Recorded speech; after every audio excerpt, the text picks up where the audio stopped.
আফদালুল জিহাদ বলা হয়েছে, আফদালুল জিহাদে কালিমাতু হাক্কিন ইনদা সুলতানিন জায়ের।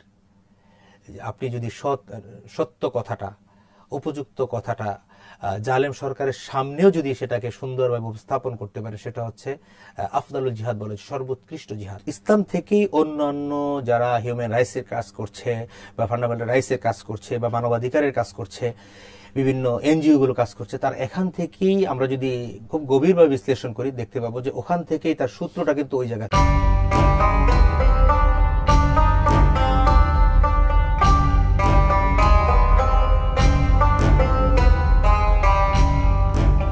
এনসিসি ব্যাংক কার্ডে এই রমজানে শপিং, ডাইনিং ও ট্রাভেলিং এ পাচ্ছেন আকর্ষণীয় ক্যাশব্যাক এবং সেভিংস অফার। এনসিসি ব্যাংক, আপনার সাথেই সব সময়।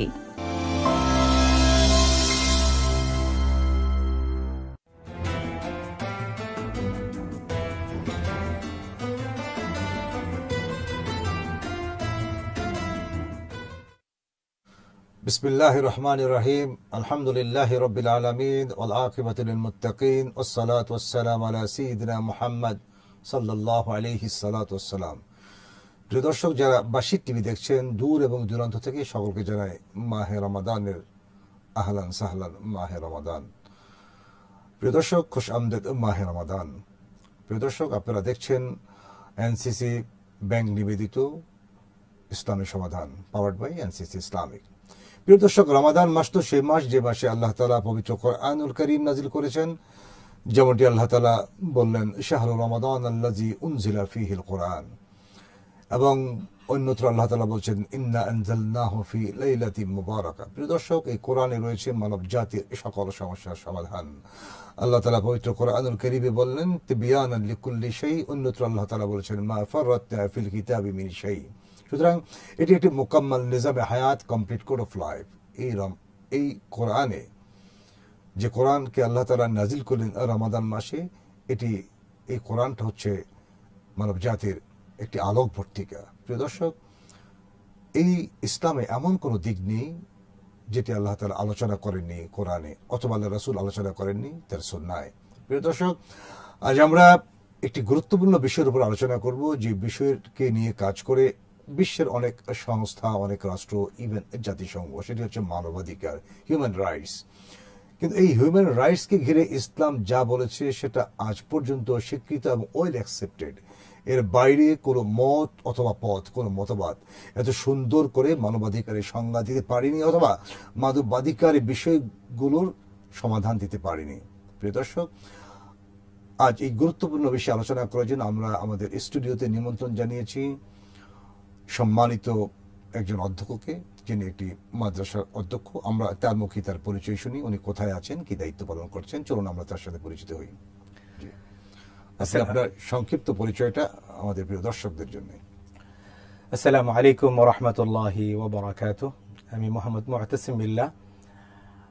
নিব্রাস নামক একটি প্রতিষ্ঠান, যেটা 5 থেকে 6 হাজার স্টুডেন্ট বর্তমানে সেখানে রয়েছে, প্রতিষ্ঠানের প্রিন্সিপালের দায়িত্ব পালন করছি।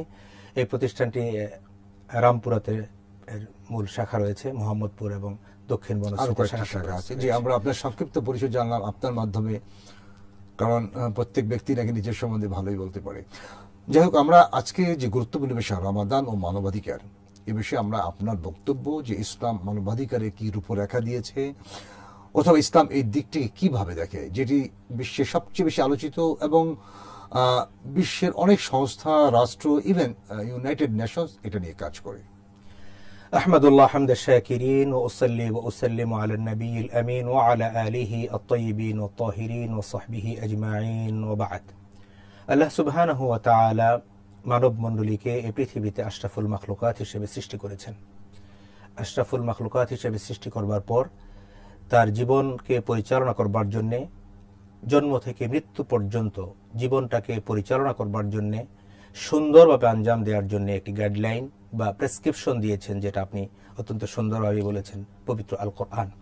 আল কোরআন এমন একটি গ্রন্থের নাম, যে গ্রন্থের মধ্যে মানব জাতির এমন কোনো সমস্যার সুন্দর সমাধান দেয়া হয়নি, এমন কথা বলার কোনো সুযোগ নেই। মানে প্রত্যেকটি বিষয়ের সুন্দর এবং অত্যন্ত যুক্তিপূর্ণ সমাধানগুলো পবিত্র কালামে হাকিমে আল্লাহ রাব্বুল আলামিন ইরশাদ করেছেন, বলে দিয়েছেন, অথবা সুন্নায়ে বিধৃত রয়েছে।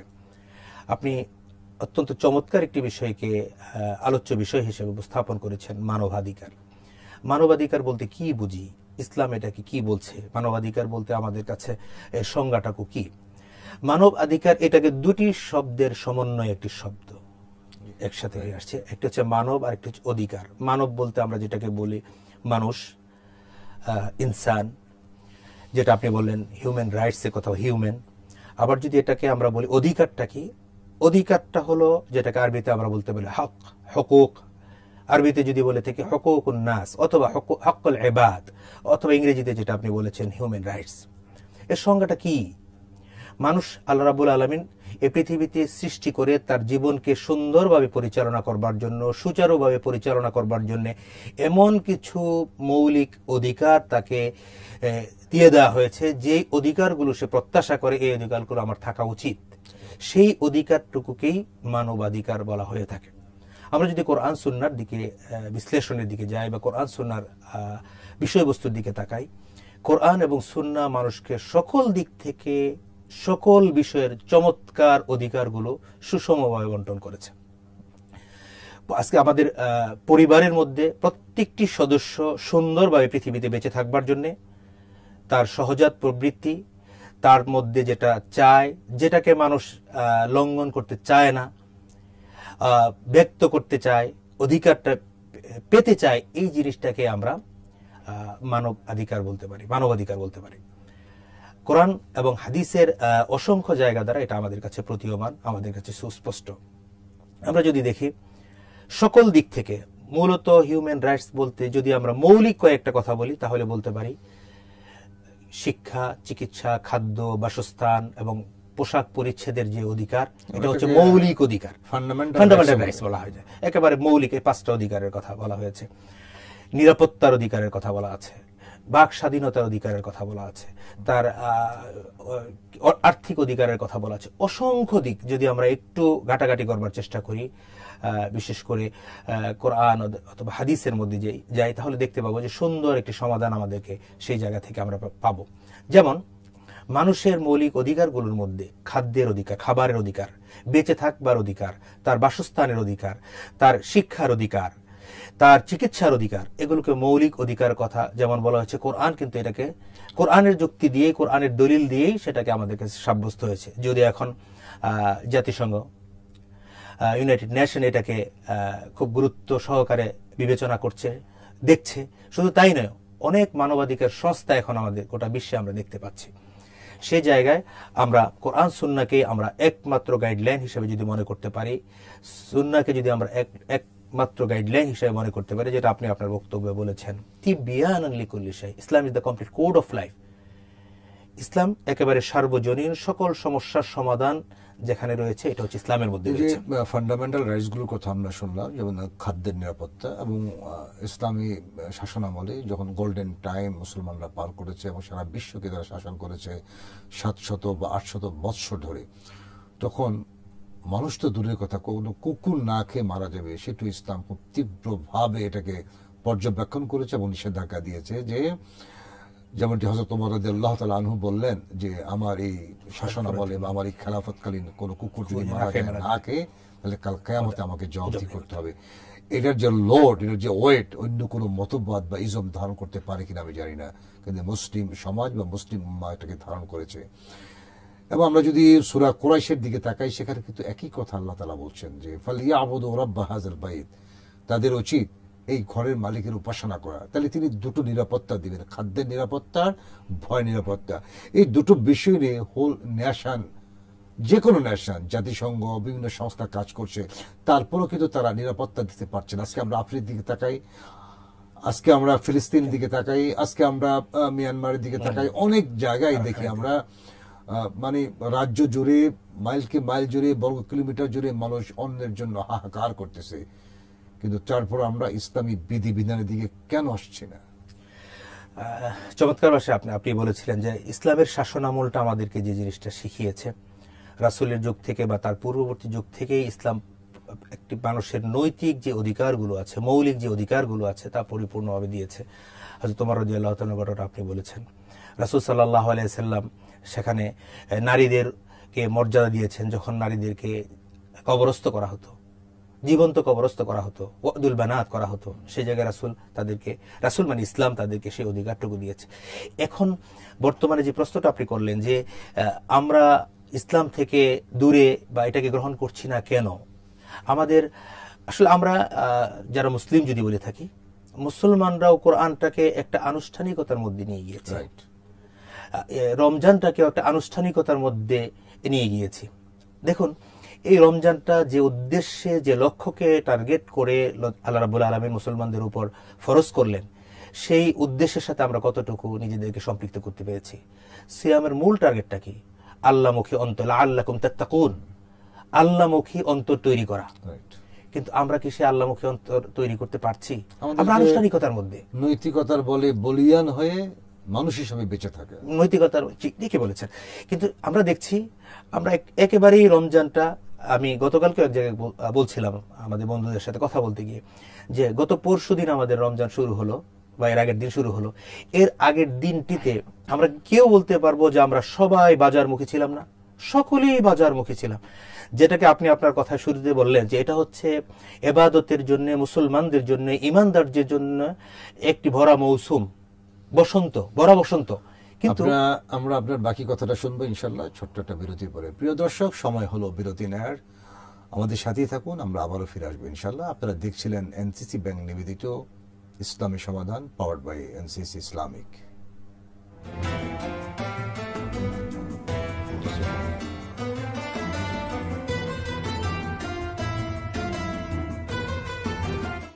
এনসিসি ব্যাংক কার্ডে এই রমজানে শপিং, ডাইনিং ও ট্রাভেলিং এ পাচ্ছেন আকর্ষণীয় ক্যাশব্যাক এবং সেভিংস অফার। এনসিসি ব্যাংক, আপনার সাথেই সব সময়।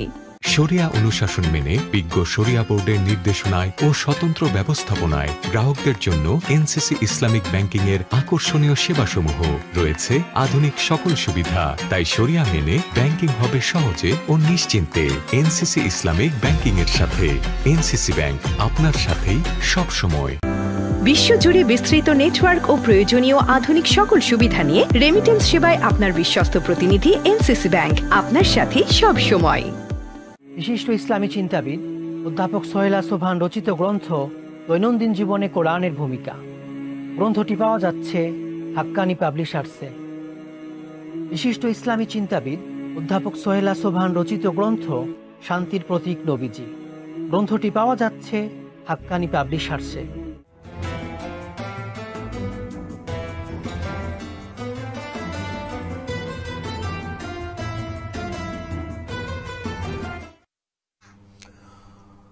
দর্শক, আবারও স্বাগত জানাই বিরতির পরে আপনাদেরকে। আপনারা দেখছেন এনসিসি ব্যাংক নিবেদিত ইসলামী সমাধান, পাওয়ার্ড বাই এনসিসি ইসলামিক। প্রিয় দর্শক, আমরা শুনছিলাম চমৎকার আলোচনা রমাদান ও মানবাধিকার উপরে। চলুন আমরা আলোচনায় ফিরে যাই। জি, আপনি বলছিলেন যে আমরা সবকিছু আনুষ্ঠানিক করে ফেলেছি, যে আমরা আনুষ্ঠানিকতার মধ্যে চলে এসেছি। যে কথাটুকু বলছিলাম যে গত পরশুদিন বা এর আগের দিন সকলেই কিন্তু আমরা বাজারমুখী ছিলাম। আমাদের জন্য যে মৌসুমটা আসলো ইবাদতের মৌসুম হিসেবে, নিজের জীবনকে পরিবর্তন করার মৌসুম হিসেবে, কিন্তু আমরা সেটাকে খাবারের মৌসুম, খাবার গ্রহণের মৌসুম হিসেবে। সবসময় বাজারমুখী হওয়া খারাপ না। এমন তো হতে পারে যে আমরা ওই দিন বাজারে গেলাম, যে সারা মাসব্যাপী আর যাতে বাজারের পিছনে সময় নষ্ট করতে না হয়, এটা একটা ভালো দিক, এমনটি চিন্তা থাকে। এটা নিঃসন্দেহে ভালো, কিন্তু এর নেগেটিভ সাইডটা যেটা আবার আছে, যেই বস্তুটা আমরা বা যে দ্রব্যটা আমরা আজকে গতকালকে কিনলাম 30 টাকা দিয়ে, আজকে এটা 50 টাকা কিনতে হচ্ছে। এই যে মুনাফা, রমজান কেন্দ্রিক মুনাফা গ্রহণ করা মানসিকতা, এই মানসিকতা আমাদের ব্যবসায়ী ভাইদের একটি, আমি বলবো তাদের নৈতিকতার মানদণ্ডটা শক্তিশালী করেন, কারণ ইসলাম এই ধরনের প্রফিটারিংকে ইসলাম জায়েজ করেনি। তো আমরা যতটুকু জানি, মানবাধিকারকে শুধু নিয়ে না, ইসলাম প্রাণের অধিকারেও বিশ্বাসী, এবং ইসলামিক খেলাফায় বা ইসলামী রাজত্বে বা ইসলামিক সালতানাতে কোনো কুকুর বা বিড়াল না খেয়ে মারা যাবে, এটা ইসলাম অ্যাডমিট করে না। এবং এই যে প্রাণের অধিকার, এটা ইসলাম অ্যাডমিট করে, নাহলে তো বায়োডাইভার্সিটিটা থাকবে না, বৈচিত্র্য থাকবে না। এই বিষয়ে দেখুন, প্রত্যেকটি আল্লাহ রাব্বুল আলামিন দুনিয়াতে যে সমস্ত বস্তুগুলোকে, প্রাণীগুলোকে তৈরি করেছেন, সৃষ্টি করেছেন, প্রত্যেকটি তৈরির পিছনে কিন্তু মানব জাতির কল্যাণের জন্যই। আপনি খুব চমৎকার ভাষায় বলছিলেন যে মানবাধিকার তো মানুষের অধিকারের কথা শুধু, কিন্তু ইসলাম কি শুধু মানুষের অধিকারের কথা বলেছে? ইসলাম প্রাণীর অধিকারের কথাও বলেছে। দেখুন, আল্লাহ রাসূল সাল্লাল্লাহু আলাইহি সাল্লামের এক প্রখ্যাত সাহাবীর নাম হচ্ছে আবু হুরায়রা। কেন আবু হুরায়রা তাকে বলা হলো? তিনি বিড়ালের ছানাকে খুব বেশি আদর করতেন, সোহাগ করতেন, ভালোবাসতেন। চাদরের অস্তিনের মধ্যে ছিল, হঠাৎ করে বেরিয়ে গেল। রাসূল সাল্লাল্লাহু আলাইহি সাল্লাম খুশি করে সম্বোধন করলেন ইয়া আবা হুরায়রা। তিনি সারা জীবন সেটাকে নিজেকে গৌরবান্বিত মনে করলেন যে আমাকে সারা জীবন আমি আবু হুরায়রা নামে যদি সম্বোধিত হই এটা আমার জন্য। এই যে আল্লাহ রাসূল সাল্লাল্লাহু আলাইহি সাল্লাম আবু হুরায়রা বললেন, এটার মধ্যে প্রাণীর একটা অধিকারের কথা বলা আছে, যে প্রাণীকে দেখাটা যে রাসূল সাল্লাল্লাহু আলাইহি ওয়াসাল্লাম সুন্নাহ মোতাবেক। হ্যাঁ, তবে কিছু কিছু প্রাণী আছে যেটা ক্ষতির কারণ, সেটা থেকে কিন্তু সেটাকেও আপনি হুট করে তাকে মেরে ফেলবেন না যদি আপনার ক্ষতির কোনো কারণ না হয়। এটা তো স্বীকৃত যে আল খালকু আয়ালুল্লাহ, প্রত্যেকটা আল্লাহর পরিবার, পুরো জগৎটাই আল্লাহর পরিবার, প্রতিটা সৃষ্টিকুলটাই আল্লাহর পরিবারের অন্তর্ভুক্ত। সেই জায়গায় প্রাণীদেরই যথার্থ অধিকার, গরুর অধিকার। যেমন কুরবানির আগ মুহূর্তে যদি বলা হয়ে থাকে, আমরা কোনো কোনো ক্ষেত্রে কুরবানি জবাই করার সময়, কুরবানির পশুকে জবাই করার সময় সেখানে অনেক সময় ছুরি দিয়ে সেখানে একটু খোঁচানোর চেষ্টা করে থাকি। রাসূল সাল্লাল্লাহু আলাইহি সাল্লাম নিষেধ করেছেন যে না, এটা করার ইসলাম এটাকে সমর্থন করে না।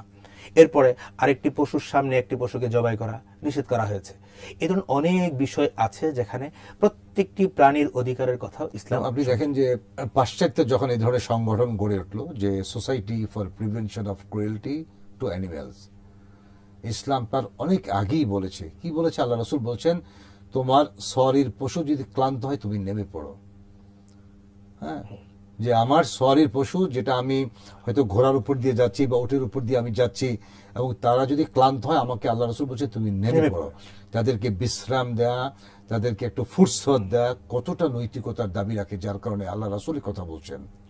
একটি ধর্মের কথা বলুন তো ইসলাম ছাড়া, অন্য একটি ধর্মের কথা বলুন বা একটি জীবন ব্যবস্থার কথা বলুন, ধর্মাবলী, যে এই ধরনের অধিকার, একেবারে প্রাণীকুলের অধিকারের কথা বলেছে, বিড়ালের অধিকারের কথা বলেছে, পশুর অধিকারের কথা বলেছে, তার গৃহ পরিচালিকার অধিকারের কথা বলেছে, তার সিকিউরিটির অধিকারের কথা বলেছে, তার শ্রমিকের অধিকারের কথা বলেছে, নারীর অধিকারের কথা বলেছে। প্রত্যেকটি বিষয়ে ইসলাম যে চমৎকার সমাধান দিয়েছে, এই ধরনের সমাধান, এ কারণে Islam is the complete code of life, এই কারণেই বলা হয়ে থাকে। ডেফিনেটলি, এবং এই জন্যই কোরআনে কারীমে অসংখ্য জায়গায় আল্লাহ তাআলা অনেক সময় চ্যালেঞ্জ করে দিয়ে বলছেন আফালা তাআকিলুন, তোমরা কি বুঝো না? এই যে আমরা বলি যে, যেটা ভিক্টর হিউগো বলছেন যে conscience is the highest court of কি জাস্টিস, হ্যাঁ, বিবেকটা। ইসলাম কিন্তু বিবেককে ঘিরে অসংখ্য কথাবার্তা বলেছে। শুধু তাই না, এখানে মাকাসিদুশ শরিয়ার মৌলিক যে 5টা মাকাসিদুশ শরিয়ার কথা বলেছে, উদ্দেশ্য কি, মাকাসিদুশ শরিয়ার উদ্দেশ্যগুলো কি, এর মধ্যে অন্যতম একটি বিষয় কিন্তু বিবেক, আল আকল, আকলের কথা বলা, যে বিবেক বুদ্ধির কথা বলা হয়েছে। এবং বুলুগুল মারামের মধ্যে এই 5টি বিষয়কে উল্লেখ করেছেন। একটি হচ্ছে তার ধর্ম, দিন, তার আকল, তার জীবন, তার মাল, তার সম্মান।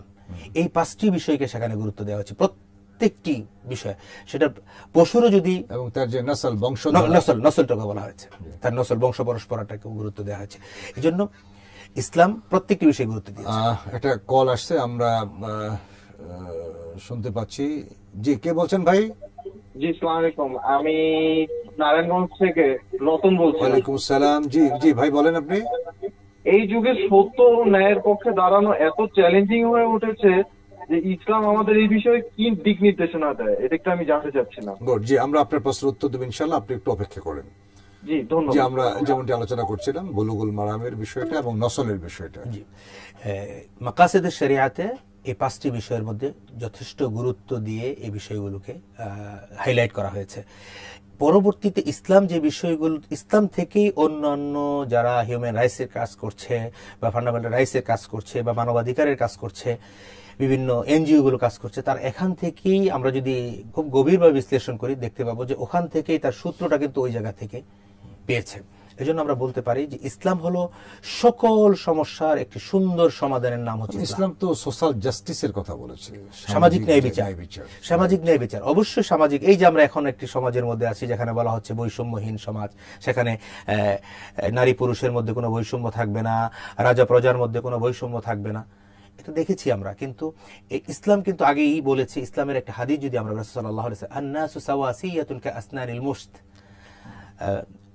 আন-নাসু প্রত্যেকটি মানুষ হচ্ছে আল্লাহর কাছে সাওয়াসিয়াতুন কাআসনানিল মুশত, চিরুনির প্রত্যেকটি দাঁত যেমন সমান, প্রত্যেকটি মানুষ হচ্ছে আল্লাহ রাব্বুল আলামিনের কাছে সমান। সে সম অধিকার কিন্তু সেখানে দেয়া হয়েছে। তবে হ্যাঁ, সেই জায়গায় আল্লাহর কাছে প্রায়োরিটি পাবার একটি মানদণ্ড রয়েছে, ইন্না আকরামাকুম ইনদাল্লাহি আতকাকুম। যখন সে তার তাকওয়া ভীতি, খোদা ভীতি, আল্লাহ ভীতি তার বেশি থাকবে, আল্লাহর কাছে সে মর্যাদাশীল হবে, আল্লাহর কাছে সে পুরস্কৃত হবে, ভালো পুরস্কারে পুরস্কৃত হবে, যেটার মানদণ্ড সোশ্যাল জাস্টিস অথবা লিগ্যাল যে জাস্টিসটা বা আমরা ইকোনমিক যে জাস্টিসের কথা বলি, এগুলো পাওয়া তো মানুষের মৌলিক অধিকার। কিন্তু আজকে আমরা সমাজে দেখি যে সোশ্যাল জাস্টিস আসলে আমরা পাচ্ছি না। যার ক্ষমতার দম্ভ বেশি বা রজ্জু শক্ত, অথবা যার কি আছে, ভালো চ্যানেল আছে, নেটওয়ার্ক আছে বা প্রভাব আছে, তারা বিচারকে ঘুরিয়ে নিজের ফেভারে নিয়ে যাচ্ছে। আমরা যদি লিগ্যাল জাস্টিসের কথা বলি, কখনো যদি কোনো আইন প্রণয়ন করা হয় এবং আমরা দেখতে পাচ্ছি যে সেটা কোরআন সুন্নাহ মোতাবেক না হলে সেখানে বৈষম্য বিরাজিত করে, কারণ যিনি আইন প্রণয়ন করছেন তিনি তার সেফটি নেটকে ঘিরে কাজ করতেছেন। আমরা ইকোনমিক জাস্টিসের কথা বলি, সমাজ ইকোনমিক জাস্টিস নাই। কেউ প্রচুর সম্পদের মালিক হচ্ছে আর কেউ সম্পদ অথবা গৃহ হারা হচ্ছে। এগুলোর প্রত্যেকটা কিন্তু অধিকার সম্পৃক্ত এবং অধিকার রিলেটেড। এই বিষয়ে ইসলামের যে বিধানাবলী সেগুলো কিন্তু অনেক কঠিন, কিন্তু আমরা যে মানতেছি না, আবার আমরা আমাকে মুসলমান হিসেবে দাবি করতেছি কোন যুক্তির আলোকে? দেখুন, কোরআনের যে আয়াতটি আছে সেই আয়াতটি আমি একটু তেলাওয়াত, আফালা ইয়াতাদাব্বারুনা আল কুরআন আম আলা কুলুবিন আকফালুহা। আমরা কোরআনটাকে তেলাওয়াত করছি আনুষ্ঠানিকতার মধ্যে, আমার এক খতম হয়ে গেল, আমরা একটি মাস রমজানে রোজা রেখেছি, কিন্তু তাকওয়া ভীতি আমাদের মধ্যে আমরা পরিপূর্ণভাবে আনছি না। আমরা কোরআন তেলাওয়াত করছি, কিন্তু কোরআনের ভিতরের যে মেসেজটুকু আছে সেই মেসেজটুকু আমরা মানবার বা জানবার চেষ্টা করছি না, রমাদানের কোনো ভ্যালু আমরা অ্যাড করতে পারছি না। এটার যে টার্গেটটা, যে উদ্দেশ্যটা, সে আমাদের এই জীবনের সাথে এটাকে সম্পৃক্ত করবার যে মানসিকতা, সেই মানসিকতা আমরা খুঁজে পাচ্ছি না। আমরা একদম শেষ পর্যায়ে উপনীত হয়েছি। আমাদের এক ভাই জানতে চেয়েছিলেন যে সত্য পথে থাকা তো একটা বিরাট চ্যালেঞ্জ, এই চ্যালেঞ্জটা আমরা কিভাবে ফেস করতে পারি? সত্য পথে থাকা নিঃসন্দেহে একটি বড় ধরনের চ্যালেঞ্জ, পৃথিবী সৃষ্টির শুরু থেকেই এবং কিয়ামত পর্যন্ত এটা চলবে। আপনি যিনি সত্যের পথে থাকবে তার দিকেই সবচেয়ে বেশি চ্যালেঞ্জ হবে। আফদালুল জিহাদ বলা হয়েছে, আফদালুল জিহাদে কালিমাতু হাক্কিন ইনদা সুলতানিন জায়ের। আপনি যদি সত্য কথাটা, উপযুক্ত কথাটা জালেম সরকারের সামনেও যদি সেটাকে সুন্দরভাবে উপস্থাপন করতে পারে, সেটা হচ্ছে আফদালুল জিহাদ বলে, সর্বোৎকৃষ্ট জিহাদ। আমরা যে মেসেজটা দিতে পারি সেটা হচ্ছে যে সত্য পথে থাকার কোনো বিকল্প নাই, এই পথেই থাকতে হবে, যতই বাধা বিপত্তি আসুক না কেন, শত বিপত্তির মধ্যে। এবং এটি হচ্ছে ইসলামের বিধান। এতে যদি আমার কোনো সমস্যা হয় বা আমি কোনো ক্ষতিগ্রস্ত হই, জান যদি চলে যায়, সেটার উত্তম ফয়সালা আল্লাহ তাআলার কাছে আছে। আপনাকে ধন্যবাদ, অসংখ্য ধন্যবাদ আমাদের স্টুডিওতে এসে আপনার মূল্যবান সময়টা দেওয়ার জন্য। আপনাকেও ধন্যবাদ, আপনার মধ্যে সময়। প্রিয় দর্শক, আমরা চমৎকার আলোচনা শুনছিলাম রমাদান ও মানবাধিকার নিয়ে। প্রিয় দর্শক, হালের পরিবেশবিদ যারা আছে তারা তো কোরআন পড়েনি, কিন্তু তারা যে বলে nothing has been created for nothing, ইসলাম একই কথা বলেছে অনেক আগে। যেমনটি আল্লাহ তাআলা বললেন, রব্বানা মা খালাকতা হাদা বাতিলা, প্রভু তুমি কোনো কিছু অনর্থক সৃষ্টি করনি। সুতরাং এই পুরো জগৎ, এই পুরো বিশ্ব আল্লাহ তাআলার পরিবার। এখানে কে মানুষ অথবা কে প্রাণী, এটি ইসলামে কোনো বিচার্য বিষয় নয়। ইসলামে প্রত্যেকের অধিকার স্বীকৃত এবং প্রত্যেকে যাতে সুচারুরূপে তার জীবন পরিচালনা করতে পারে সে অধিকার ইসলাম ব্যবস্থা করে দিয়েছে, পূর্ণাঙ্গভাবে যাতে সে পায় সেই ব্যবস্থাটা ইসলাম করে দিয়েছে। এবং ইসলামের কাছে আমাদের দাবি এবং আমাদের কাছে ইসলামের দাবি যে আমরা একক আল্লাহর উপাসনা করব, এতেই আমাদের মুক্তি। যেমনটি সূরা কোরআনে বলা হয়েছে, ফালিয়াবুদু রাব্বা হাযাল বাইত, যে তোমরা এই ঘরের মালিকের উপাসনা করো, তাহলে তিনি তোমাদেরকে দুটো বিষয় নিরাপত্তা দিবেন। যে দুটো বিষয় নিরাপত্তা দেওয়ার জন্য হল বিশ্ব পাগল পাড়া, কিন্তু কাজের কাজ কিছুই হচ্ছে না, কারণ আমরা কোরআন থেকে মৌলিক বিধানগুলোতে অনেক দূরে সরে গেছি। প্রিয় দর্শক, আসুন আমরা এই রমাদানকে কোরআনময় করি, আমাদের জীবনকে আমরা কোরআনের রঙে রাঙাই, আমরা আল্লাহর রঙে রঙিন করি আমাদের জীবন ব্যবস্থাকে। তবেই না আমরা খুঁজে পাবো আমাদের সেই কাঙ্ক্ষিত শান্তি, আমরা দেখতে পাবো শান্তির পতাকা পথ পথ করে উঠছে এই অসীম আকাশে। প্রিয় দর্শক, আজ এই পর্যন্তই। আপনারা দেখছিলেন এনসিসি ব্যাংক নিবেদিত ইসলামী সমাধান, পাওয়ার্ড বাই এনসিসি ইসলামিক। কাল আবারও আপনাদের সামনে হাজির হব কোনো একটি গুরুত্বপূর্ণ বিষয় নিয়ে, নতুন কোনো অতিথি নিয়ে। আজ এই পর্যন্তই। আসসালামু আলাইকুম ওয়া রাহমাতুল্লাহি ওয়া বারাকাতুহু।